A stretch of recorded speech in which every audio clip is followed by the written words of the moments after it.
Hi, I'm Celia Gaze and you are listening to the Transform podcast.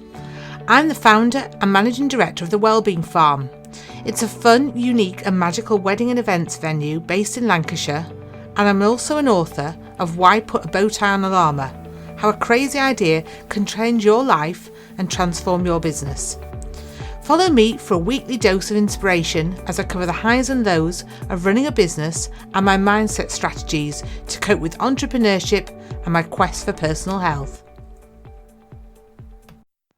Hi, so here we are on episode 5 already. And as you know, or you may have appreciated up to now, that I've been on this massive journey.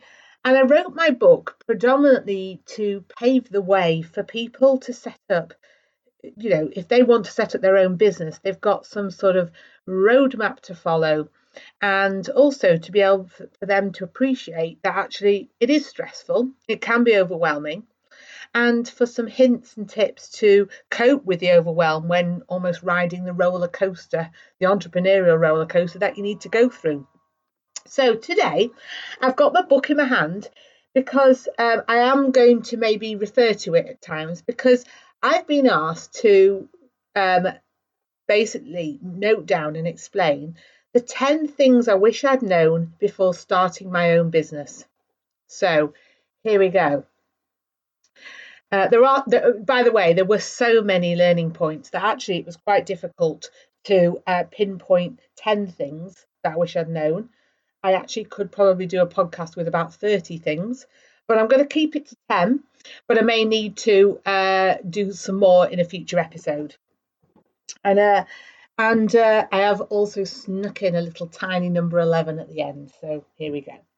So the first one I think I've got to go through and explain is how difficult I think I wish I'd known. So these are the things I wish I'd known. So number one, I wish I'd known how difficult it was or would have been to obtain planning permission and to be prepared for the bureaucracy.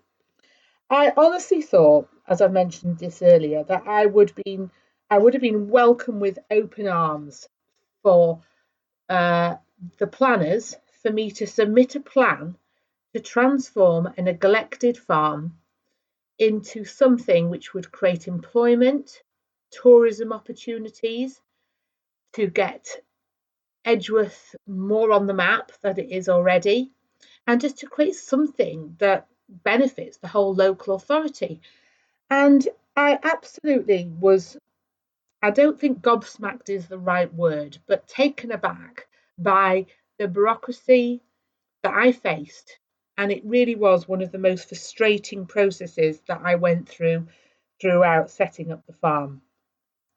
And I think it was because I was in a greenbelt area. Obviously, I completely understand that this greenbelt is to protect sort of urban sprawl and the characteristics of the countryside. But I was really doing something to almost change what was an eyesore in the area into something beneficial. And I'm not going to go through planning permission here, because I am going to devote an entire episode to planning permission, because there was so much to learn. And I think for those of you who are not looking for planning permission, you'll probably turn off by this point. So I'm not going to do that. But I mean, I just wish that if somebody had warned me about the planning permission, I think my experience in fighting a judicial review and gathering information and evidence and doing a master's in business administration and gaining strategies and handling failure, it had given me a fighting spirit and resilience I needed to get through it. But oh my goodness, I really do feel that you need to be prepared for the planning permission and how long and how bureaucratic it takes. So the second point that I wish I'd known before starting my own business is how important it is to keep your business plan in a simple format if you want to seek funding. Now, I was from this NHS background where big reports, evidence-based reports, were the norm. Absolutely, totally understand, because it's public funding after all. And you've got to be able to really make sure that anything you're spending in the public service is absolutely going to be bulletproof. It's got to be delivered. It's got to tick every single box. But the thing is, I took those principles and turned these into my business plan. It was so complicated. It was like about 50 pages, loads of evidence, loads of kind of market research, everything. And although, it was packed with evidence, the funders just couldn't see the wood from the trees. It was just far, far too complicated. And there are basic things that you're going to need when you do a business plan, such as kind of what your business is going to do, who your customers will be, why people will use your service, evidence that the market for your service exists and the potential, how your business will be different to those that are out there already, or how it will, in this day and age, how it's going to survive to when others don't. You do have to put something around the competition and who you are and why you're going into this business and kind of why you believe you've got the skills and expertise to be able to do this. How you'll fund the setting up of the business, any kind of capital security that you're putting down, how you're going to repay the money, and you've got to do some sort of analysis of costs and overheads and some sales and revenue forecasting and some goals. But the point is, and they will want to see some sort of bank statements to assess your financial position. But basically, keep it simple is all I can say. I was rejected by 5 banks until I discovered an organisation called Access to Finance, who took my 50-page document and slimmed it to 5 pages. And the first bank I met with, after they'd slimmed it down to 5 pages, it secured me the money. And honestly, I have put inside the resources linked to the book a great 2-page model of a business plan, which I'm not joking, I would use. So that is, keeping a business plan in a simple format if you want to seek funding. Point number 3. Another thing I'd wish I'd known before starting my own business was how critical it is to have a good accountant and the importance of cash flow. Now, obviously, for someone who has experienced near bankruptcy, oh my goodness, this is so important. And I can honestly say that I have been through 5 accountants to get the right one. And there's a number of things that I have learned in how to deal with accountants. And again, I think I don't want to do a full, this is a very rushed over kind of points here, and I will devote a future episode into just sorting out how you work and find an accountant and work with an accountant. But for me, it's insisting on regular financial information, monthly finance reports as a minimum. You really are going to need to know your break-even point, which is the revenue necessary to cover your company's fixed and variable expenses over a period of time. How much money you'll need on a regular basis to cover your costs. Basically, I really feel that you need to have VAT inspection insurance, and you can get this provided as part of your FSB or Federation of Small Business subscription. And I do find that the FSB has been really, really amazing source of support. And don't be afraid to change your accountant if they're not doing the right job. Got to be honest. And again, going to how my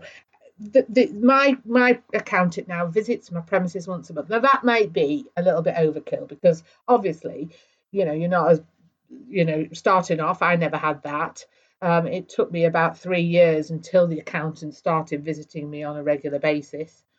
But I think I like a nice graphical picture with graphs of where my money's going, and I do find it's important that your accountant can do or provide you with this regular report. And again, when I first started out, I just used an Excel spreadsheet. That's how I did my accounts. But now I use an accountancy system called Xero, which I do like. But again, I went with about a couple of others, accountancy systems, and I didn't even know how to log in. And I think when you haven't got the visibility of what's going on in your business, that's where you get into trouble. So pick your accountancy system that you can use, and keep it simple for yourself. So that's point number 3. Point number 4, of the 10 things I wish I'd known before starting my own business, is the importance of having a number of bank accounts and putting money aside for VAT.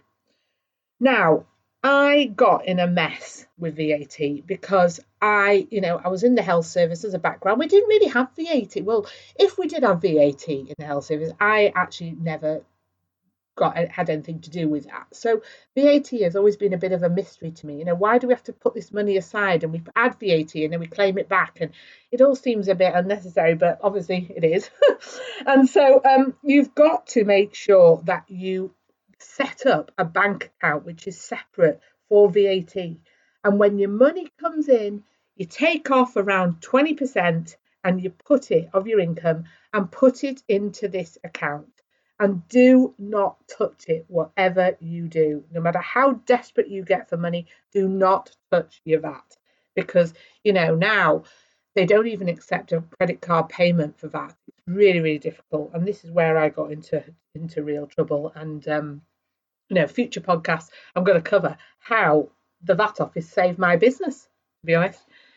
And also, don't be afraid of asking your business bank account for numerous bank accounts to manage your money. I actually have 5 bank accounts. 6 bank accounts. I have one for my day-to-day expenses, so all the income coming into the business come into this bank account, and then I transfer the money into different accounts. I have something called like a profit account where I put all the money to fund future investment and for the future weddings that are booked. So the money coming in, obviously I get it in advance, that all goes in this future bank account. I have the VAT account, and don't ever touch that. I have an income tax, and that's to pay the income tax bill and pay off. I do have a bank loan, with starting this business, so that's all in there. I always have an emergency sum of money to cover any emergencies or cancellations or anything that may face. And I also set up something for like a staff bonus scheme where money was put aside for every wedding booked, and that seeks to be able to fund staff experiences, taking them to award ceremonies, things like that, staff gifts. So again, that's the number of bank accounts, and so that lesson is, having a number of bank accounts, and don't forget to put money away for your VAT. Number 5 on my top 10 things I wish I'd known before starting my own business is to be prepared for the shock of business rates. Now, again, I had produced this 50-page, business plan with a corresponding cash flow forecast for the next 3 years. I had 2 accountants who helped me produce that plan. Did anybody ever mention business rates? No. I was a massive shock. The first thing, and I know you might think this is naive, but remember, I was not from a business background. I had to make this up as I go along, and this is the very reason I'm writing this book, to warn you. I honestly came across business rates when I wasn't even open. I think we were decorating the barn, and this man just turns up from nowhere, no appointment, just walks in and goes, "I'm the business rates inspector." I was like, "Well, who are you? What on earth do you do?" Honestly, it was a massive learning curve. And, I again, another episode will be devoted to business rates, because there's about 6 pages on business rates in my book. I've got to be honest, because it was such a shock. I ended up in a tribunal to win the case against business rates, because I just thought it was so incredibly unfair. I was right from the outset being charged more than River Cottage, and it was ridiculous. I was a small business, not making anything. How can I be charged more than River Cottage? So the thing is, just be prepared for business rates, be prepared, and don't be naive about it. And again, for those of you who don't have premises, you're probably getting bored stiff. So I'm going to move swiftly on to the next one. And I'm afraid, again, it's a premises question. But it's number 6 of the things I wish I'd known is to make your builder, if you're doing building work. To be honest, if you're doing anything, this actually applies to your house as well, or anything you're building or making. In fact, any supplier, I'll be honest, to make them get them to keep you updated with a running record as to how much you are spending, and to expect that the building work will run over time and money, will run over in terms of time and money. Oh my goodness. Can you just do this? Became my kind of nickname during that building process. And I had no idea that, having got a quote for the building work, I really didn't understand what was included and what wasn't, I'll be honest with you. And the can you just do this? Can you, that was what I kept asking the builder. I thought that the can you just do this was included in this kind of big sum of money that I'd put aside and agreed to transform the farm. And oh no, the can you just do this was extras. And I was not kept up to speed with the amount of extras that I was accruing. And so it did come as a big shock that suddenly at the end I'd kind of accrued another £42,000 worth of extras that I hadn't accounted for. And again, so you've got to be very, very careful to make sure that you communicate with the builder, ask them, is this included? Is it not included? If it isn't, how much is it going to cost? Because I don't think I'd have done half the can you just do this extras. And so again, I think that's a really, really important point. And that really does apply to any supplier who's giving you a service, whether or not it's a building or anything really. You just got to keep updated as to what you're spending. And also, always expect the building projects are going to be delayed. This is actually no fault of the builder. It's just the bureaucracy, the delays with planning permission that I went through, and all the rest. We were having extremes of snow, and there was all sorts of weather that held up a building. But, as you know, sometimes you're waiting for supplies, you're waiting for architects' things, all sorts of things can cause a building work to overcome. So you've got to kind of be prepared for that. Number 7 is the importance of implementing systems and processes within your business. Oh my goodness, this for me has been a massive business changer. I can't think of it, like a mind-blowing change. Anyway, very important. I think you get this business set up, and you're in danger that actually, while setting up this business, you can almost create less freedom while you're setting up than before you had your business, because you don't want to create a business that becomes entirely dependent on you. Because for me, that's setting you up. Because what if you were run over a bus? What on earth would happen to your business? And so my realization around this was in around 2017. When I read a book called Traction by Gina Wickman. And again, I'm not going to do this because this is going to go on to a dedicated slot on its own, this system, about systems and processes. But all I can say is, if you are starting off in your business, start documenting exactly what you do. We now have a business with over 100, at least 100 processes mapped out and I literally document everything from how to run a wedding to how to order the coffee. It's as wide as that. I get the chef to document his recipes. So if the chef failed to turn up, we would have a chef's Bible of all the recipes and how to cook the food, to be able to give that to an agency chef to be able to continue. We have how to run a wedding. So if the wedding coordinator didn't turn up, you've got it all documented. Anything to do with health and safety, we have these files literally which document every single scenario that could happen. Power failures, water failures, animal problems, anything, that's all documented. And I think that's a fundamental thing of setting up your business for success. And I set it up so much that I was able to take a month off my business with 0 emails, 0 attendance. I literally went to Bali, and basically my business not only ran but grew without me. And I think that is a real success of a business, or a litmus test of success, is could your business survive for a month without you? And that is where systems and processes within your business are essential and really do give you that entrepreneurial freedom that you dream about when setting up your business. Number 8, so I'm still battling through this, Number 8 of the 10 things I wish I'd known before starting my own business is the importance of sales and marketing. This is my role as an owner of the business, and it's something that you just cannot skim over, because without the sales and marketing, you haven't got a business. It is the lifeline of your business.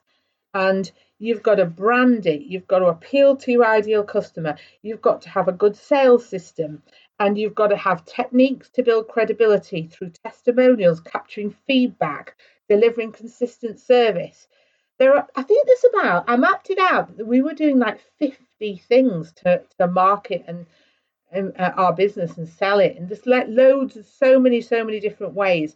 And again, you know, sales and marketing really is the lifeblood of your business, and you've got to take time to identify your ideal customer right from the outset, and then you target your marketing and sales and design your brand that speaks to that customer, and design ways to market to them. And you've got to be inventive, test ideas, try to be different from your competitors. And I think I've covered ways within previous episodes around how you can be different, how you can carve that niche out for yourself. But again, importance of sales and marketing, and it really is the lifeline of your business. Number 9, and I'm nearly finished, is the number 9 of the 10 things I wish I'd known before starting my own business is to not let anyone tell you that your idea is crazy and won't work. Now, mindset is a massive thing in business. And honestly, do you not think that when I set my business, I didn't go through all of this? In fact, my book is called How a Crazy Idea Can Change Your Life and Transform Your Business. Because right from the outset, people said to me when I first told them I was going to get llamas on this farm, they thought I was they thought I had gone mad. They really did think I'd lost the plot. And so many people will say to you how silly your idea is. So many people will say, stick to your current job. You've got a good pension. You've got to believe in your idea, because what will happen if you don't do it? I talked right at the beginning about the importance to me of your deathbed experience. I actually would now lie on my deathbed. I'm just going to hope it doesn't happen, but at one point it will. That's inevitable, let's face it. But I'm going to lie back and think of all the people who ridiculed me when I said I was going to purchase some llamas, because you look at how popular llamas are now. And I'm telling you, don't let anyone stop you. It's your dream, and just flipping have a go, because life's too flipping short, and all you can do is have a go, because you may fail, but never mind, you had a go, and that's what really counts. And the last one, number 10 of the things I wish I'd known before starting my own business, is do not neglect your health or your relationships. Now, this is the thing that I failed to do. I love doing my business so much that I was working all the hours under the sun. I literally kind of lived and breathed this business. And for your friends and your relationships and your family, this can become very boring. I know you are passionate about it. You love it. For you, it's the most exciting thing on earth. For other people, it will get boring. So you've got to set up right from the outset some healthy routines to manage this. Get yourself a good morning routine established. Really get yourself some strategies to cope with overwhelm and stress. And this is where mindset is critically important. And, don't become so obsessed with your business that you forget your relationships. There was an awful lot of entrepreneurs whose relationships, marriage, whatever, fail because of this. And honestly, it is a massive test of your relationship. I'm just really pleased that Stephen and I have a very good relationship. It's been testing, don't get me wrong, I'm not saying we've had wobbles or anything like this, but it has been a massive test. And I could not have done this without the support of Stephen. And the reason it was worked because he is so laid back and I'm so full on that it just works. But if you are doing, I don't know if I could have totally work with him. We have a healthy boundary now that we're not allowed to talk about work at home or when we go out. We try and avoid the subject, although it's very hard for me because I'm very passionate and I live and breathe the Wellbeing Farm. So for me, it's very difficult, but we do try and not talk about it.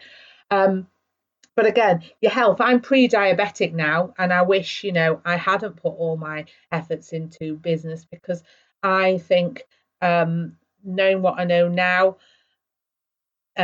stress causes weight gain. I neglected to manage my stress.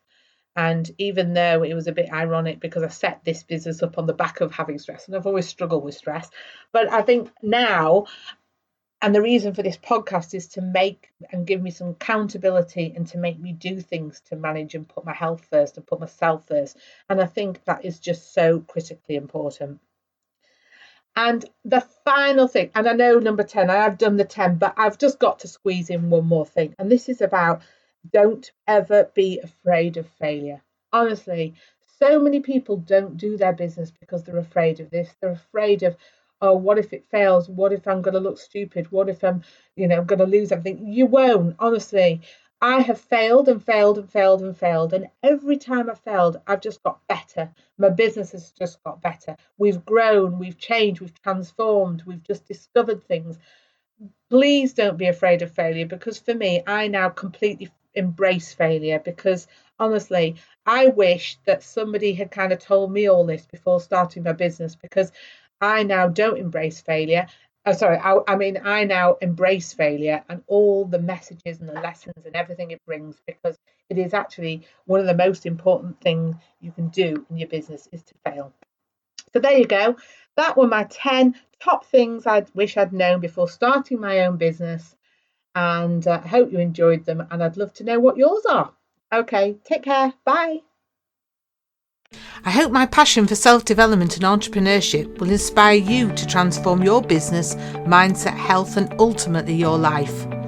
You can join my mailing list and find out more about my book and other great offers by going to www.celiagaze.com or follow me on Facebook, Twitter or Instagram.